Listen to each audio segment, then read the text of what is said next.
Joseph എന്ന് പറയുന്ന മനുഷ്യൻ ദൈവം കൊടുത്ത സ്വപ്നമുള്ളവൻ.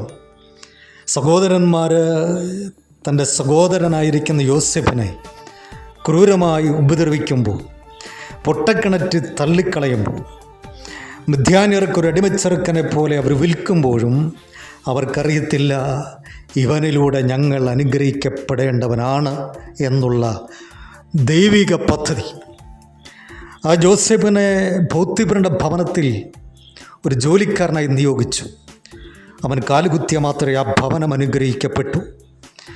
ആ ഭവനം അനുഗ്രഹിക്കപ്പെട്ടപ്പോഴും ആ അനുഗ്രഹത്തിൻ്റെ ഉറവിടമായിരിക്കുന്ന യോസെഫിനെ തകർത്ത് കളയുവാനുള്ള പദ്ധതി പിശാച് ആ ഭവനത്തിൻ്റെ അകത്ത് ഒരുക്കിയിരുന്നു.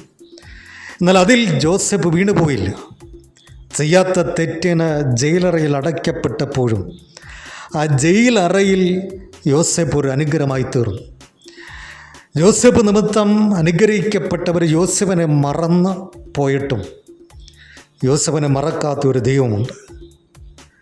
ആ ദൈവം ജയിലറയിൽ നിന്ന് യോസെഫിനെ പുറത്തു കൊണ്ടുവന്നത് ഒരു രാജ്യത്തിന് മുഴുവനും അനുഗ്രഹമായി തീരുവാൻ വേണ്ടിയാണ്.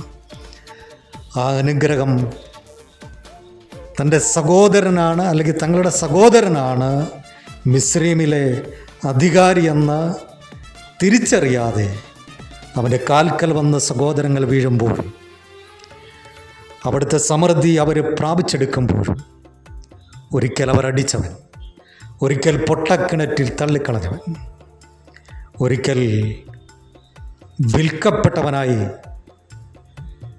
ഉപേക്ഷിക്കപ്പെട്ട തങ്ങളുടെ സഹോദരൻ അവർക്കൊരനുഗ്രഹമായി തീർന്നു. ഇന്ന് പ്രഭാതത്തിൽ നമ്മുടെ ഈ ജീവിതം കൊണ്ട് മറ്റുള്ളവർക്കൊരു അനുഗ്രഹമായി തീരുവാൻ നമ്മെ തന്നെ ഏൽപ്പിച്ചു കൊടുക്കാം. യേശു കർത്താവിൻ്റെ നാമത്തിൽ തന്നെ ആമേൻ.